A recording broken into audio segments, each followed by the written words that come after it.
I know it's not much, but you need to eat. Thank you, I really appreciate it. What would you do if you found a stranger hiding in your barn, a quiet place you thought only memories lived in? Most people would call the sheriff. Some would even shout until the intruder ran. But when Elias Carter found a girl curled in his hayloft on a cold autumn night, he did neither, but instead carried a plate of food up the ladder and left it at her feet without a single question. But what happened next? Before we dive in, don't forget to hit like and subscribe to the channel for more interesting stories. Stay tuned, because this one takes its time, but it's worth the listening. Elias Carter's life had settled into a rhythm, so deliberate it sounded like the sound of a clock that had learned to slow down and savor each tick. He rose before dawn, because chores didn't wait for sentiment.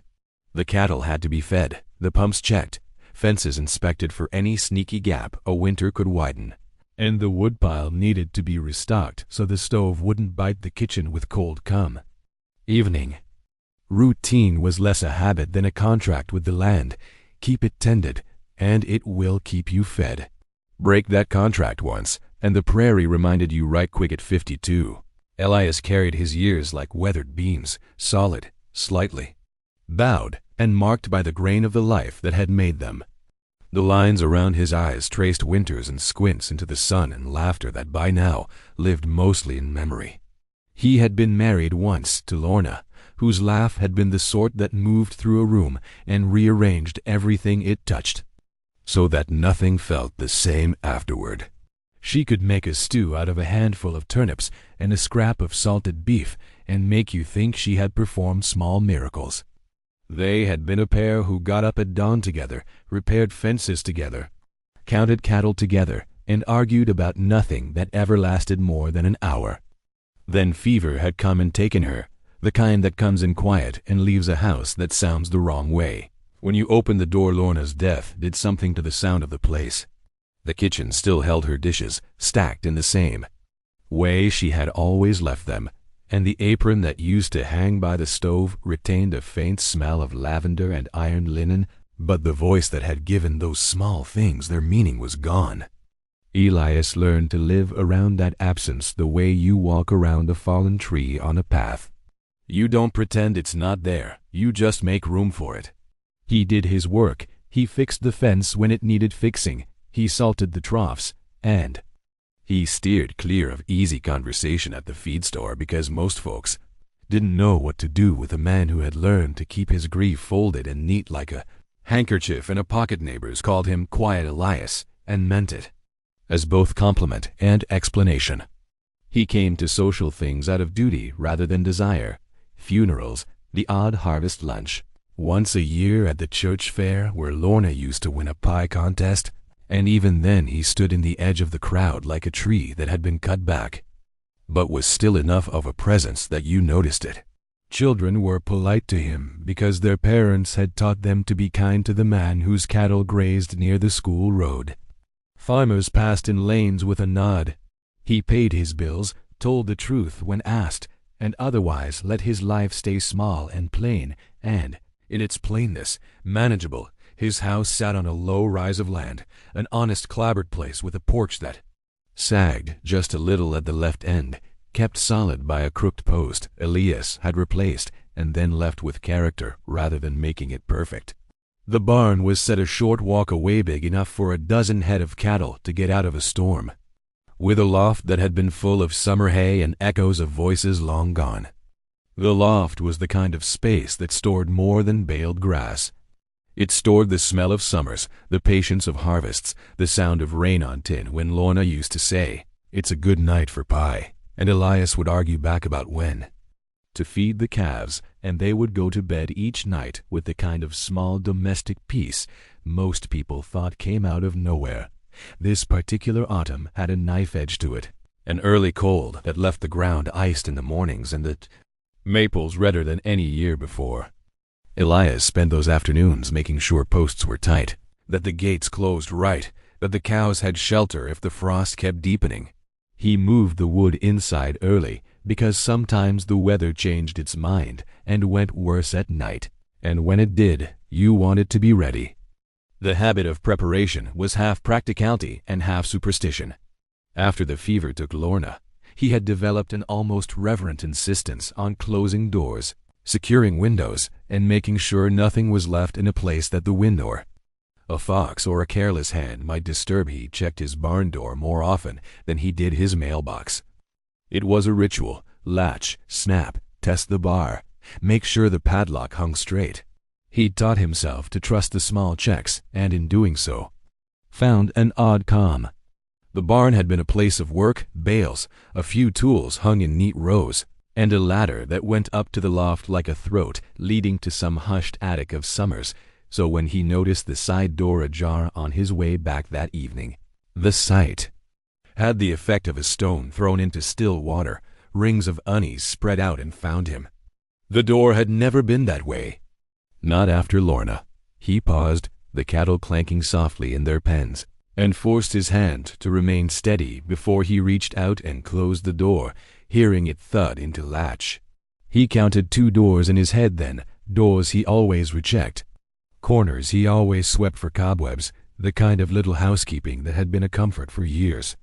A slight slack in the routine felt like a small insult. He told himself small things happen, that maybe the wind had caught the latch and he should go on in and set the lantern by the stove. But the barn had a different silence that night, one that had no right to be there if it was just the wind, a kind of small breath, like a trapped animal, the faint scrape of fabric on wood that might have been the wrong side of a bale shifting.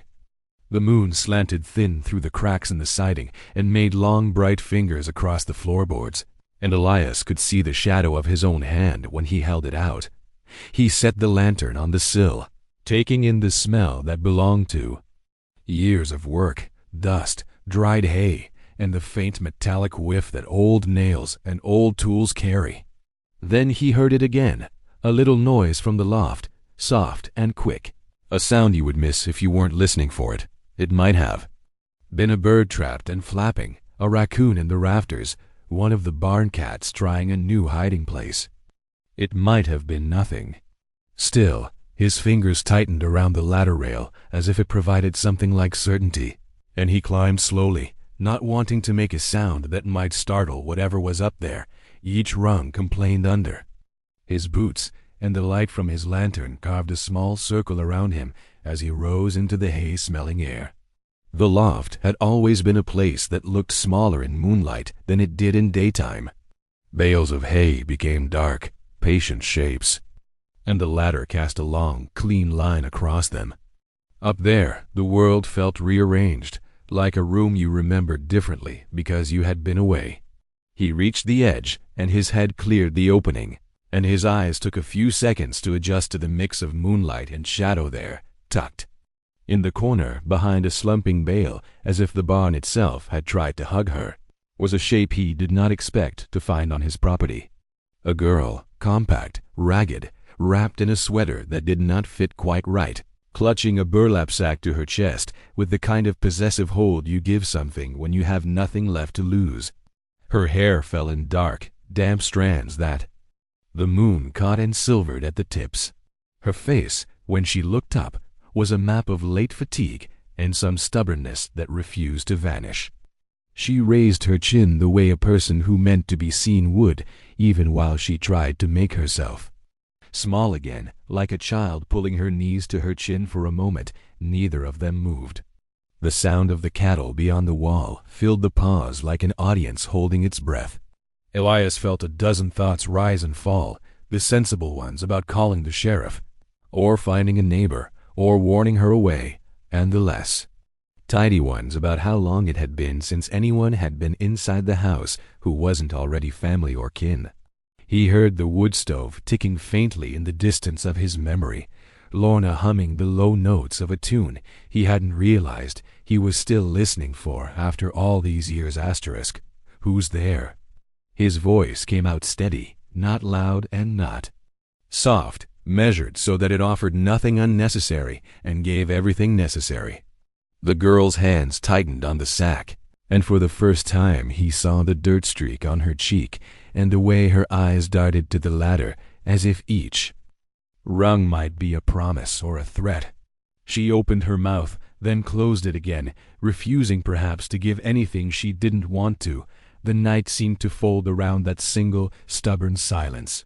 Elias stayed where he was, the lantern throwing its circlet of light, and for the first time since the world had gone quiet in a way that had hollowed out his days, he both saw and felt the shape of another life pressing up against his own space. He climbed the rest of the way, careful, not because he was afraid of breaking something, but because he did not want to break the delicate thing that is the first moment two strangers share. Up close, she looked younger still, perhaps 16, perhaps one of those ages that feels older than it should because life had to teach her too many lessons too fast. She held the sack as if it were a small talisman, and when she looked at him finally, her gaze did not flinch.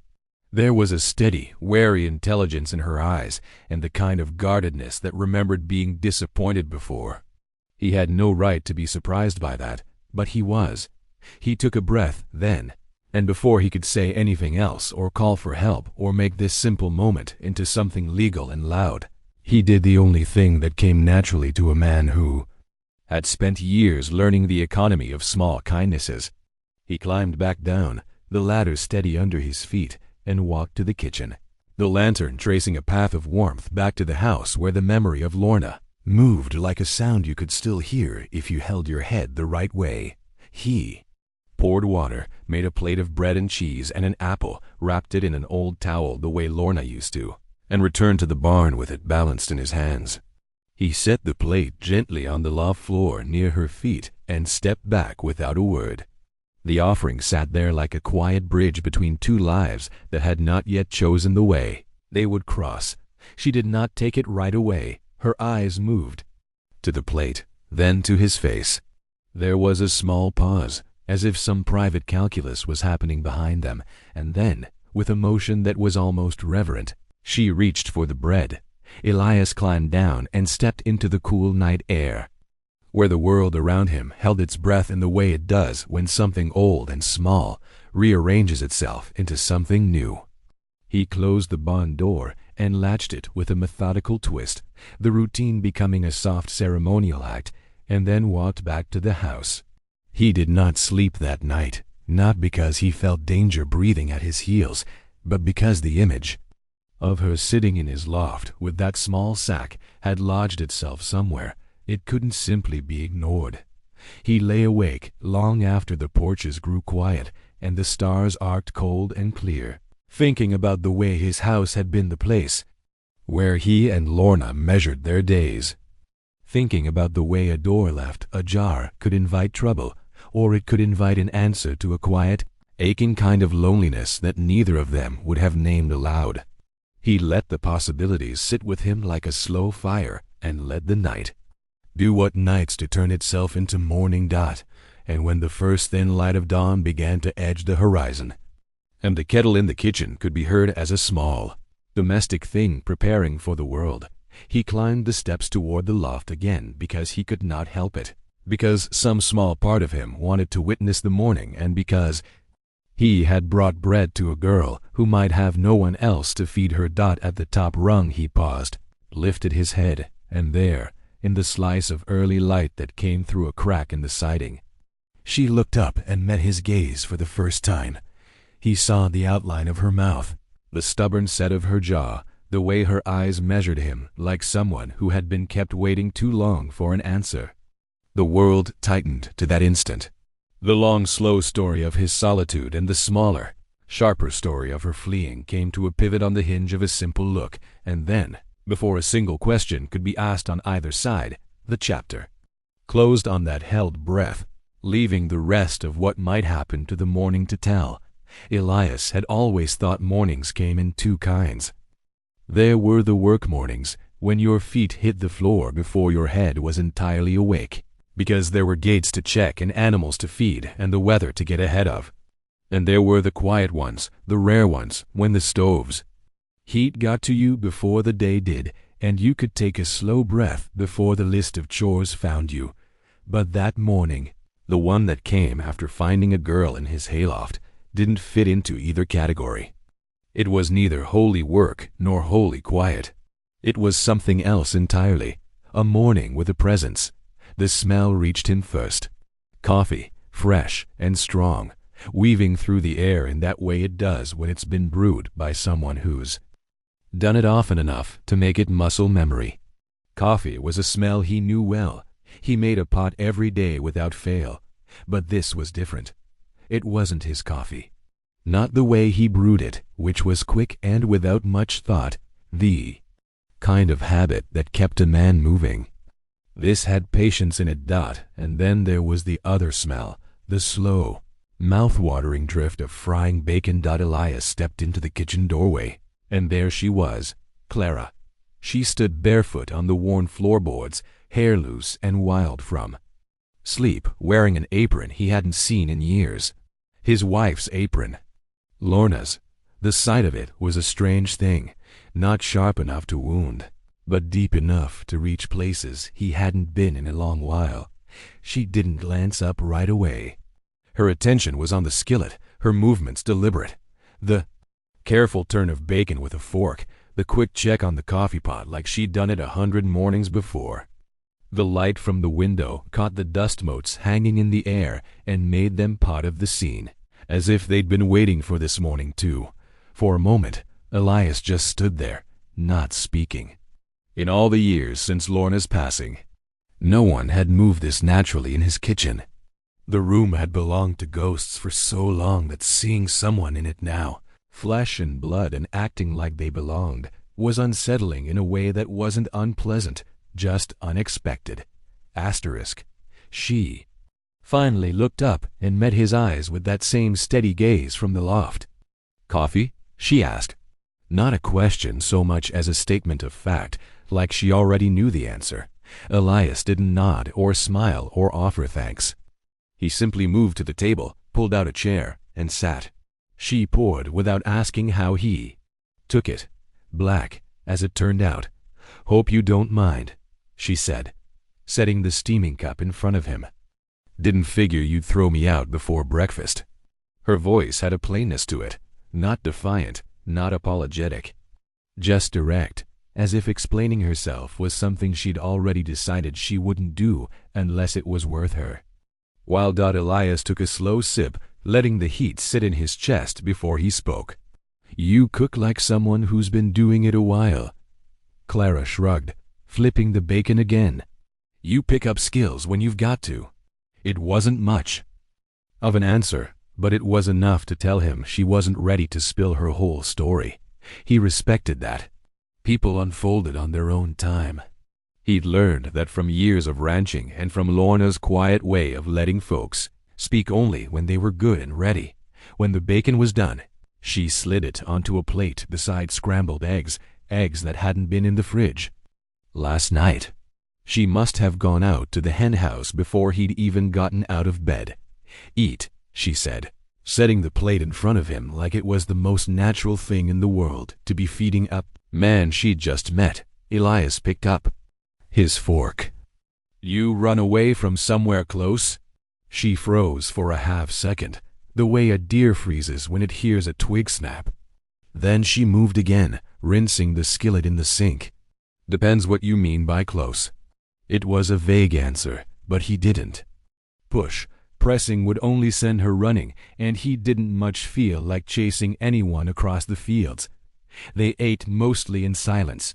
Elias wasn't opposed to silence. In fact, he preferred it to chatter. But this silence was different from the ones that filled his kitchen most mornings. It wasn't empty. It had a kind of tension to it, like a stretched rope. After the plates were cleared, Clara stood with her hands braced on the edge of the counter, looking out the window at the barn. "You got work that needs doing?" she asked. Elias raised an eyebrow. "Plenty. I can help." He studied her. She was thin, yes, but she had the stance of someone who'd been working her whole life. Shoulders squared, chin set, not the slightest hint that she was fishing for pity. "You stay," Elias said finally. "You pull your weight. That's the deal." Clara nodded once. "Fair." And just like that, It was settled that the day went by in the kind of steady rhythm that made it easy to forget it had started in such an unusual way. Clara fed the hens, collected eggs, and even managed to coax the barn cat into letting her scratch. Behind its ears, a feat Elias had never managed in years. She didn't talk much while they worked. She didn't avoid conversation either, but when she spoke, it was in short, efficient sentences. Her eyes were always scanning the fence line, the tree line, the horizon. Elias noticed. He also noticed the way she kept that burlap sack close whenever they came inside, setting it on the chair beside her like it needed guarding by late afternoon. The sky turned the muted gold that always came before a frost. Elias was stacking firewood by the porch when Clara came up behind him. "Something wrong?" he asked, without turning. She hesitated. "You lock the barn at night?" "Always." She looked at him for a long moment, then nodded and went back inside without another word. That night, Elias lay in bed listening for any sound from the kitchen. There was none. She had gone quiet after supper, retreating to the small guest room at the back of the house without fuss. But something about the way she'd asked about the barn kept working at him. When he finally slept. It was a restless kind of sleep, filled with vague dreams of Lorna standing in the doorway of the barn, her apron fluttering in the wind, saying something he couldn't hear. By morning, the smell of coffee greeted him again, this time with the faint sweetness of cornbread baking in the oven. Clara was already at the table, hair tied back, her burlap sack on the chair beside her. "You were up early," Elias said. "Couldn't sleep."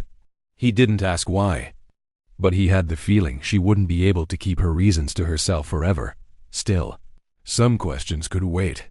They worked together for 3 more days in that same easy, word-light rhythm. Clara didn't say much about herself, but she listened intently whenever Elias talked about the ranch, about the land, about the way the weather was changing earlier this year. She seemed to tuck away every bit of information like it might be important later. On the 4th evening, as they were finishing supper, a truck pulled up the long dirt road to the house. Its headlights swept across the windows, throwing brief, sharp light over the table where they sat. Clara froze, her fork halfway to her mouth. "Expecting someone?" she asked. "No," Elias said slowly, his eyes narrowing toward the window. The truck rolled to a stop in the yard, its engine idling low. A man stepped out, broad-shouldered, wearing a sheriff's badge that caught the porch light. Clara's face went pale. The sheriff didn't knock right away. He just stood on the porch, heavy boots planted, hat brim shadowing his eyes, the way a man does when he's deciding how to start something that might not end clean. Elias rose from the table. Slow, every movement deliberate. "Stay here," he told Clara, though he already knew she wouldn't. When he opened the door, the cold slipped in first. Sheriff Ray Hollis followed it. They'd known each other for 30 years, long enough to skip the small talk if the situation called for it. "Evening, Elias," Ray said, voice low but carrying the weight of business. "Ray," Elias returned. "What's brought you out this far?" Ray glanced past him into the kitchen. Clara was still sitting there, but her hands had tightened around her fork like it was a lifeline. "That her?" Ray asked. "Her who?" Elias countered, the words level but edged. The sheriff stepped inside, pulling off his gloves. "Names: Clara Harper, 16. Been gone from her foster home for near 3 weeks now. Folks been worried. County's been looking." Elias turned to look at her. Clara's jaw was set, but her eyes told a different story, a flicker of fear mixed with something else, something like defiance. "I'm not going back," she said, the words sharp enough to cut the air between them. Ray sighed, the kind of sigh that comes from years of dealing with the stubborn and the scared alike. "Not my call, kid. State says you belong to a home till you're 18. That's where you go." "You mean the house where they keep the fridge locked and the back door barred?" she shot back. Where the dad smells like whiskey before noon. Ray's mouth tightened. He glanced at Elias, and for a moment there was a silent exchange, the kind men have when there's a girl in trouble and the law's a little too straight to bend easily. Clara, Ray said finally, we can talk about conditions later. Right now, I'm here to bring you in safe. You got a coat? I'm not leaving, she said, quieter now but with no less steel. Elias stepped forward. Ray, give us a minute. The sheriff hesitated, then nodded and stepped back out onto the porch, leaving the door ajar. Elias turned to Clara. You trust me? She blinked. I've been here 4 days. Not what I asked. Her eyes searched his face, weighing something. I don't think you'd hand me over to get rid of me. That's trust enough for now, Elias said. Then here's the thing. Running only works so long. You want to stay out. You need to stand your ground the right way. Let me talk. To him, Clara's shoulders dropped just a fraction. If you try to talk him into taking me, I'm gone before you hit the porch. He nodded once and went outside. The night air was brittle, the kind that made sound carry farther than it should. Ray stood by his truck, breath clouding in the headlights. Ray, Elias started, you know me. You know I don't stick my neck out unless it's worth it. The girl's been working since sunup every day she's been here. Doesn't ask for anything she hasn't earned. Doesn't change the law, Ray replied, but his voice lacked conviction. Elias leaned on the porch rail. Then maybe the law needs to hear the truth before it hauls her back. You put her in that home again without looking into it. You're as much to blame for what happens as the folks running it. Ray looked off toward the barn, jaw working. You saying she's telling it straight? I'm saying I believe her. There was a long silence. Finally, Ray sighed again. I can give it a week. I'll tell the county she's staying with you, pending review. But Elias, if she bolts again, I can't cover it. She won't, Elias said. Not from here. When he came back inside, Clara was standing by the table, burlap sack in hand. Well, you've got a week, Elias told her. After that, we'll see where we stand. For the first time since he'd found her in the loft, something softened in her face. It wasn't quite a smile, but it was close enough to count. The days that followed didn't change the weather or the work, but they changed the house. Clara moved through it like she'd always known where things belonged, except now she asked before borrowing an apron.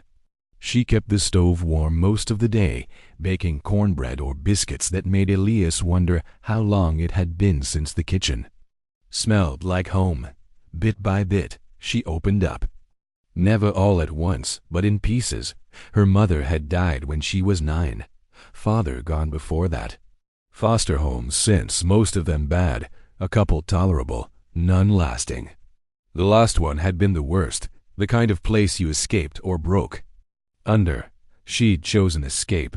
Why here? Elias asked one night over supper. She shrugged, walked till the lights thinned out, saw the barn, figured it was far enough. He thought about that for a while after she went to bed. Far enough. Some folks spent their whole lives looking for that place. Toward the end of the week, Ray came back. No badge this time, just a worn jacket and a folder under his arm. Counties agreed to let her stay on temporary guardianship, he said. After a cup of coffee. You keep her in school, make sure she's safe, then leave you both alone. Clara was at the sink, back to them. Elias glanced at her, then back at Ray. That work for you, Clara? She turned, drying her hands. Depends. You gonna make me call you Dad? Elias snorted. No, but you'll pull your weight same as before. Then it works for me. Ray left with a nod, and just like that, the house had a new arrangement. One that didn't feel temporary, even if the paperwork said otherwise. Spring came early that year. The frost lifted from the mornings, the hens laid more, and Clara started leaving her burlap sack in the corner instead of carrying it everywhere. Elias noticed, but he didn't mention it. One Saturday, she set 2 plates of biscuits on the table and poured his coffee without asking. "You ever get tired of being alone out here?" She asked. "Sometimes," he admitted. "You?" She smirked. "Not since 4 days ago." They ate in the kind of silence that wasn't stretched tight anymore, the kind that let you breathe. Easy. Elias figured there were mornings, and then there were mornings, and this was the kind he wouldn't mind having more of. Months later, a neighbor stopped by and found Clara at the stove, hair tied back, apron on, telling Elias about the stubborn calf that wouldn't take a bottle. The neighbor told the story later in town, and from there it traveled, the lonely rancher who found a runaway in his barn and ended up with more than he'd expected. But for Elias and Clara, it wasn't a story. It was just the way things had turned out. And on the mornings when the coffee smelled like patience, Elias knew the stove would still be warm tomorrow.